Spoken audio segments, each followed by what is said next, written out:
truth hurts. Delivering truthfully and clearly, not sugarcoating, but also taking into account when's the right time. Is this the right way to say this particular thing? How is this person going to best benefit and respond to this message? And in what way can I phrase it to have the most positive outcome for this person who I love? So communicating truth in a loving way is the best way to be. Get from lies to truth and truth to loving truth. That's the ascension of going from nice guy to honest king.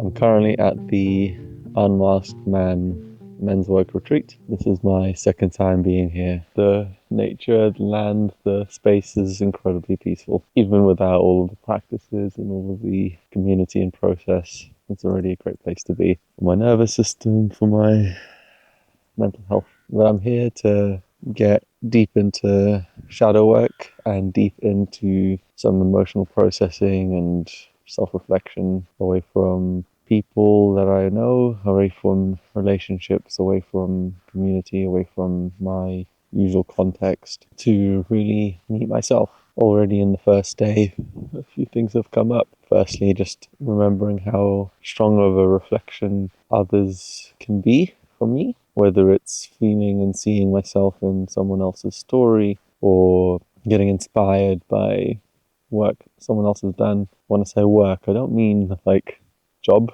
I mean self-development. I think sometimes I find the men's work stuff a bit contrived, like a bit, beat a drum, dude, you're a man. But also it reminds me of how distinct the male or masculine journey is through initiation, through men have very unique societal pressures. Some of the themes that have come up, feeling a little bit lost between jobs or between careers, feeling like you're Mr. Nice Guy, prioritizing someone else's, specifically often a partner's emotional state or mental health or emotions over your own. I find myself consistently not speaking what's true for me in order to keep the peace. I don't trust that I can hold myself, and I don't trust that I'll be okay if someone else's emotional state is dysregulated, especially someone who's close to me. And so I would prefer to be dishonest about how I'm feeling, especially around difficult, tricky, important topics, than say something completely truthful,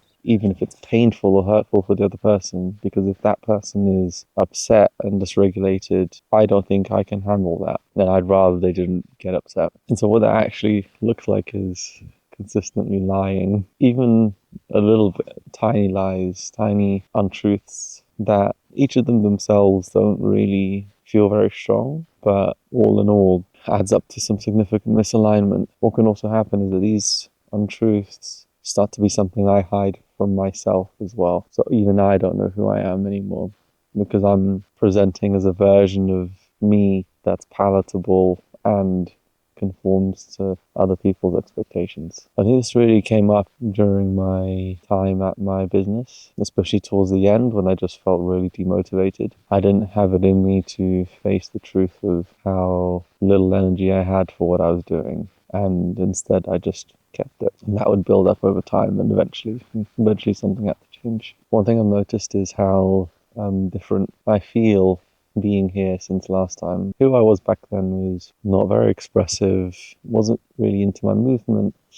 On that retreat a year and a half ago, my 29th birthday, I'd read my first poem to anyone in the world. That was a big deal, but since then I've written and performed many poems, written poems for my partner, started to get into singing, deepen my dancing journey, a lot better understanding of the stories of my journey. I'm not really that bothered about childhood trauma stuff, mother, father wound, whatever else. Like, that's all just narrative in the story. I am able to feeling loads quite a lot, quite consistently, which is sometimes destabilizing. Something that hasn't shifted that much is me being a nice guy. I'm still continuing to compress, suppress, and change myself for others rather than being unapologetically fully me. Another thing I've noticed in the difference between the last retreat and this retreat is the warmness and closeness of the other men is much higher. They feel like they've all been further along on their journey, at least in the other retreat. The first one, So that was level one. This is level two. The level one, it felt like some people had never really experienced this kind of work before. And so it was like the first time doing a breath work, or the first time doing an emotional process, the first time feeling your emotions, which for me as a witness was really beautiful because I get to see someone's first steps into this space. It's very powerful to watch a man feel something that they hadn't felt for 20 years. But simultaneously, it wasn't necessarily the space that I always needed because I was a little bit further along and I actually othered myself and isolated myself from the community because I felt like I was different and I couldn't really connect as much. I'm really grateful to be able to have this beautiful space away from my context. My phone's on airplane mode, my responsibilities are on pause. My only responsibility is to show up for myself here. I just did a nice plunge. And so I'm super cold. Feel fairly regulated. Not really all out my shell yet, but I've had some really beautiful conversations already that have helped me just settle into the space in a more calm way. What I've been reminded of here is my own personal development journey. A lot of my work and focus over the last year has been a relationship journey. How do I relate to my partner? How do I show up as a partner, boyfriend, man? But not necessarily just how do I show up for me? And so I've kind of lost a little bit of that along the way. It is true, you don't really exist outside of relationships anyway, so it's a bit of a interesting perspective, but still there were things that I was interested in, like as sparkles of development myself, that I kind of lost touch with. Whether it's doing a medicine retreat or silent retreat, there are things that I feel called to do that I maybe haven't been fully living up to. And it's such an exciting time right now. Did my leaving due for my business just this Tuesday. I feel ready in this part of my life to really step into the next chapter. My partner and I are going to be relocating to Canada for a period of time to allow her to focus in on her work and also to really have some more rootedness in a community that is better established for her. So it'll be my chance to live somewhere else that isn't my home, which I'm excited and apprehensive about, nerve-sighted. I've done that a little bit with university and my internship, but I haven't done that like as an adult. I'm open to that experience. I've also got some deep kind of stirring desires for adventure, like real adventure, whether it's living in an alternative space or community, doing some big travel, or kind of diving deep into development work again. I'm imagining like journeying deep into the Peruvian jungle for a medicine retreat and then following that up with a 10-day silent Vipassana. I'm deeply, deeply curious about who it is I am when I'm outside of my usual context, responsibilities, relationships, and all these other things that in some ways keep me as I am. What am I here to do? Who am I here to be? I feel ready for an update. This retreat is my first big step into that. I think it's time for day 2. It's day 3 of the Unmasked Man retreat. I've got such mixed feelings right now. A mixture of like excitement, determination, clarity, disappointment, and I'm really beating myself up right now because yesterday I had an experience that I knew could have been different and could have been better. And so I'm like, but I'll get to that. The first thing I want to touch on is how far I feel I've come since the last time I was at this retreat over a year ago. I'm able to feel and access my feelings so much more. I'm really, really deep in the feelings. Like that's no longer a blocker anymore. And I also have a good map of my like internal landscape and system and stories too. I don't have a problem crying. I cry quite a lot actually, maybe too much. My cry performance indicator, cry PI, is through the roof. That feels good because I remember a year ago it was a big deal to access grief or anger and sadness. Now I feel like I'm able to hold these parts of me and allow these emotions to flow through me without too much dysregulation or panic. I'm super grateful for the progress I've made in accessing and expressing my emotions. I know that's a big blocker for a lot of men, and to be able to see that in myself, I'm just going to pat myself on the back and say, well done, Dimi, you're doing great. You're doing great. May that continue. May my emotions continue to deepen and mature. May my contact with the world continue to become greater and greater. Yeah, this is the way. Even if it feels harder, it's the hard I choose. The piece that I'm holding some disappointment and like mixed feelings about is in yesterday's like peak big process, I decided to go first. I'm not sure exactly why. I think a part of me was like, I always go middle or end because I want to see what everyone else does and also want to see if something else comes up in me and be inspired. I just wanted to, for some reason, get against that. And I felt like I had a good grasp of what my strong need or story was. We just talked about mother and father wounds in the previous session, and so what was alive for me was a bit more of the father wound. But I had a really confusing experience where I didn't really like get to the core of something. I didn't really pinpoint it. I didn't have my glasses on, didn't have contacts in, so I couldn't really see what was going on. Like, it was all a little bit messy. Yeah, I'm really disappointed there's a part of me that wants it to have been the same as everyone else's, because everyone else had an experience of like deep emotional release and clarity and feeling and sinking and seeing. Mine was a little bit more gradual and maybe less intense. What I did see through everyone else's experience was actually the challenge I have to face within me isn't my mother and father wounds, it's myself.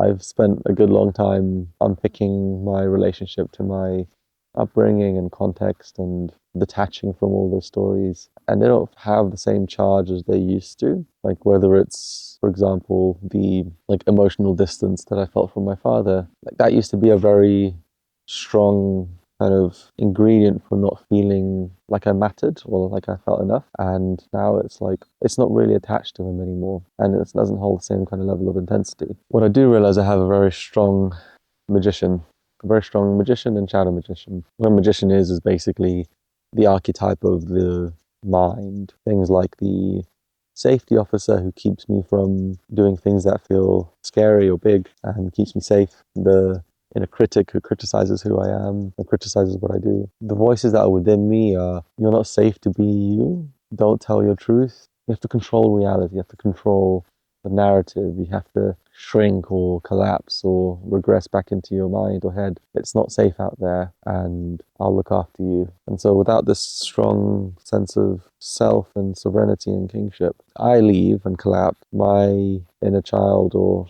young sensitive parts feel scared or unprotected, and then my magician or mind comes online and is like, whoa, I got you.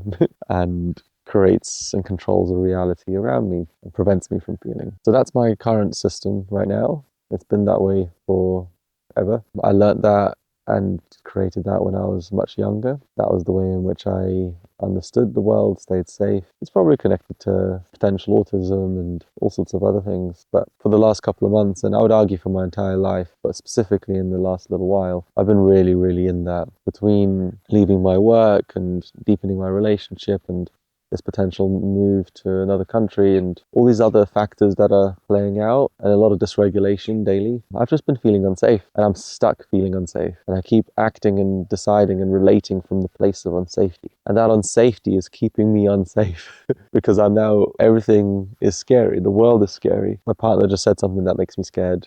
This decision for where to live is making me scared, and then I'm actively damage controlling and then shrinking and not feeling and not actually just being like, this is the right thing to do. This is what I want. So yeah, let's do the contrast, okay? Acting from a place of love and safety and grounding would sound a bit like, this is what I want. This is what I don't want. No, I don't want that. I'm not feeling good about that. I need some time. I need some space. I see you feeling. I feel you. This is my truth. This is what's real, and I'm going to stick to it. This is the plan.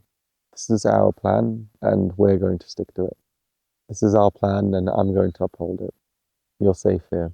Whereas the opposite of that, which is where I'm at right now, is I don't know what I want. That sounds scary. I can't tell you what I feel. I feel like I'm going to lose love. I'm scared. Let me control this.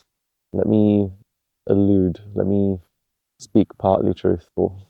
So having a incredibly powerful magician in mind is my greatest strength and also my greatest enemy. It's the source of so much of my creativity to be able to build businesses, structures, systems, creativity, writing, poetry. All these things are so freaking awesome. But when I'm scared, I very easily disappear into my mind, stop feeling things, stop relating to the world, stop connecting with my partner, can't see love and can't feel and express in the same way. My work is to find a way past this way of being, regulate myself more more consistently, put up better boundaries for the things that I need rather than just collapsing into these patterns. Yeah, I think the next steps for me are coming out of being Mr. Nice Guy and not being clear of my boundaries and needs for the people around me, whether it's having a good, consistent morning routine, having space to myself to recharge or process emotions, and getting my basic needs met, essentially, and not fearing that that will cost me love or connection. In fact, it will create love and connection because I'm going to be able to show up and love myself. And if I can't love myself, I'm not able to love someone else. There's three things. There is being a nice guy. This is the lowest tier. You're not speaking truthfully. You're doing things to receive love. You're abandoning yourself and your needs and boundaries. Don't do that. That is the worst thing you can be doing. There are good reasons why that happens. It's for safety. It's to preserve yourself, and it's to something that a lot of men and people around the world. The next level above, you start to discover your truth and you start speaking it. And whoa, that starts to feel good. Well, finally I can say what I mean and mean what I say, and things start falling into my way. And that's already a big step forward to the first times you're speaking your truth and the world responds to it and reacts and reassembles. It feels amazing. It's scary as well. It's destabilizing. You feel like I felt like I was a bad guy. I felt like I was being rude or unkind. But actually it was kind because it was truth. But the next step is delivery of that message. You can have a truth, I don't like you, or your work sucks. Your work sucks. But then also there is the packaging and timing and sensitivity around that truth. Truth hurts. Delivering truthfully and clearly, not sugarcoating, but also taking into account when's the right time? Is this the right way to say this particular thing? How is this person going to best benefit and respond to this message? And in what way can I phrase it to have the most positive outcome for this person who I love? So communicating truth in a loving way is the best way to be. Get from lies to truth and truth to loving truth. That's the ascension of going from nice guy to honest king. One thing that was happening during this process that we were doing, we were creating kind of physical representations of either characters from our past or characters in our mind. At the end, you can either choose to let go of someone who you're grieving or banish a part who you're frustrated with, or integrate something and take the gold of that particular part. I don't really resonate with the banishing of anything. I actually don't think it's possible to get rid of any part of you, any part of your past, any part of your mind. I think actually that creates a further fragmentation of your system. And that thing that you're now banishing then becomes a new shadow that will eventually rear its head. That's my belief. So if what resonates with me is learning to love this part for what it's trying to show me and teach me, allow it to exist within me, love it, but not let it rule the show. So if I was to rerun yesterday's process that I feel didn't quite hit for me, I would be standing at the beginning of the gauntlet with my glasses on, firstly, so I can see people, and I'll be looking at not some sort of real character of the world. Well, I guess no characters are real, everything's in your mind. But I would be looking at my shadow magician mind, my inner critic, my saboteur, my safety officer, my castle, my connection castle, my island, dim island. And the messages it will be saying to me is, you're not safe, Dimi, or don't speak your truth, get quiet, you're not safe to feel, don't do anything, don't move, careful, tread carefully, say careful what you say, you can say something wrong, you can do something wrong, watch out. What I would be telling this part is, I'm safe to feel, I'm safe to speak my truth. I don't need you to be telling me these things. I don't need you to run the show. Thank you for keeping me safe. Thank you for doing your best. You don't need to be in power anymore. It's not this part's fault that I'm feeling unsafe. It's actually just responding in a really healthy, fucking awesome way.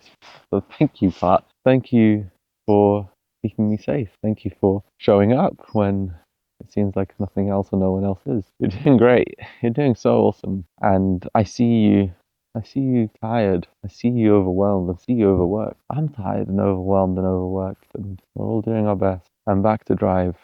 I'm back to be myself. I appreciate that you have, but I don't need you to take control of the ship and of the system. Please just have a seat. Let's sit together.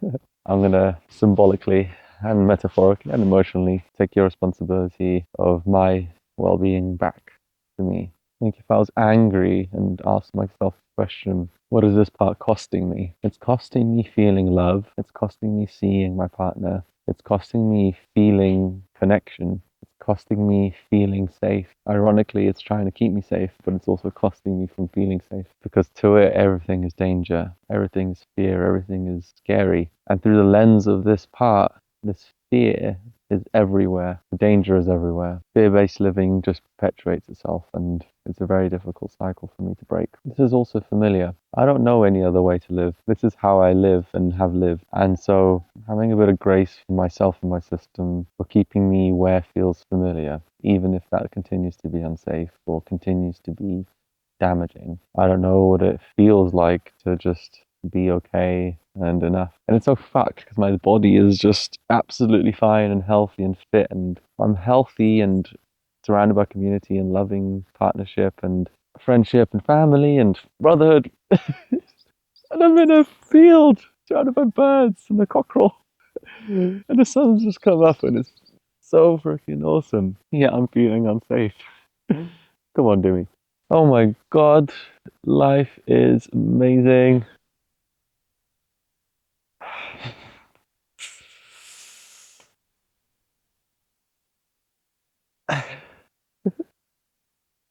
Okay, what's next? I'll work on my magician mind, instill some better boundaries, keep myself safe and consistent and regulated, using all the things I know I need and want. I'm going to follow up with some one-on-one coaching with the lead facilitator, Alex. I'm going to try to get him to sit with me one morning and maybe do a bit of video together. I'm considering the facilitator training as well. And by considering, I mean I really want to do it because it's almost sold out / is sold out. And I think I'm addicted to wellness and spiritual growth. And that's fueling my not enoughness. But yeah, there's a part of me that didn't quite get the completeness of this journey today and yesterday. There's a part of me that didn't get that hit of transformation yesterday, and I'm maybe chasing that. But I've been thinking about the facilitator training for a little while, and actually it may be something that really aligns now. I almost did it last year, for one reason or another. I don't know exactly why I didn't do it. If I was to tune in, what's going on here is wanting to continue on this work and have community of men who I resonate with, have clean and clear mirrors and mirrorship and support systems that can meet me to the level of growth for which I'm currently at. I believe some formal training and facilitator work would benefit me even if I'm not a facilitator. I've still got this blocker around facilitating things. I don't want to become just a facilitator of men's work, but I think I'm gonna just need to let go of that and just appreciate firstly that could be a journey that takes me somewhere else, or it could be the journey. There's nothing right or wrong about that. It may be okay. Like I don't think I aspire to be an Alex or aspire to be like a George, or do I? I don't know. What I do know is holding space for others is something that feels quite empowering, and I think it's the next steps in my journey is to continue to deepen not only holding space for myself, but also holding a container for others. This will teach me, hopefully, how to do that even better. It's been wonderful connecting with the other participants of this retreat too. It's been awesome connecting with the other men in this retreat. I've been meeting awesome humans and getting to know their life and worldview, and it's freaking amazing, and I'm really enjoying it. Speaking of which, I'm going to go and do that now.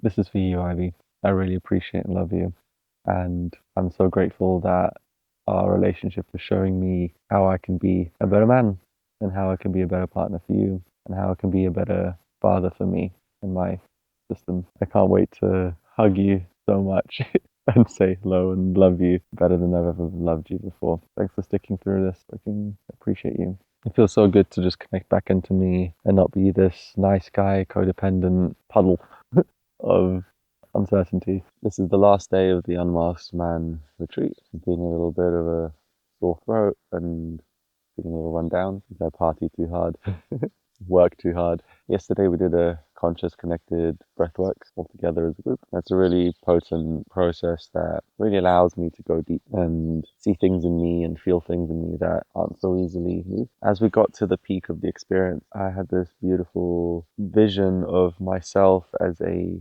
caregiver and supporter and father. I could see myself being able to hold and love others around me in such a holding, supportive way. In the previous year, I met my inner child and my little boy, and I was able to hold and love him. And that was represented by like holding a yoga bolster to my chest and just, I've got you. This time I had two bolsters because I was holding two inner children, both mine and my partner's, and it felt so strong and capable of being able to hold two children so fatherly. And I felt this upwelling of it's time to move in this direction, not just in my relationship and commit to family and children and shifting my identity towards being a father, but also coaching and facilitation and holding others in spaces. I felt the whisper of this calling years ago in the beginnings of these retreats, but now I'm feeling it more and more. And the beauty of these kind of processes is that they strip away some stories and layers of fear and doubts and allow me to see myself more clearly, which is also what usually is me in the future, because it takes time. Once you have this knowing deep down and you hear it and feel it, it takes time for the rest of the system to catch up. It kind of goes up to maybe your chest and your heart, and then it comes up to your voice and you start talking about it. I'm thinking about coaching, and then you put it out into the world, and then your mind and your stories need to catch up as well. Like, oh, could I coach? Like, I'm not, what do I have to share for the world? Like, how can I help? Can I actually help other people? I'm this age and blah, blah, blah, blah, blah, blockers. You work through them, drop the mask, and eventually you're then doing it. You're just doing it. But it takes time to unravel these things. I had so many realizations on these retreats in the past. Easy ones include, well, it's time for me to leave my business, or this relationship actually is this thing, or, wow, I'm holding myself back, and like, there are so many things that come up that feel true, and then the process of integrating and then shifting your ideas and shifting your life around. The process of shifting my life around those new realizations is the actual work, that time, because I don't believe I can really do anything if I'm scared. What happened in the breathwork yesterday was I could see myself as a man. I could see myself as a king, and I can see myself as a caregiver, facilitator, father. Those things don't scare me. I'm actually quite excited, and I know I'm going to be fucking awesome at it. But I've got a bunch of stories that still play out. It's my job to hold them and shift them over time. I wish there was just this way where I could just like click my fingers and then I suddenly have no limiting belief, and my mind that's trying to perpetuate its existence just takes a break and my life can unfold from my heart. But unfortunately I've got a very strong mindy magician up here who likes to control things and likes to run the show. So much so that I'm noticing my magician kind of sabotage my life in some ways, in the spirit of keeping me safe, of course. He means well, but even things as simple as me staying so busy, not slowing down, not taking the time to do some slower practices like connecting with my heart. These are all efforts by the magician and by my mind to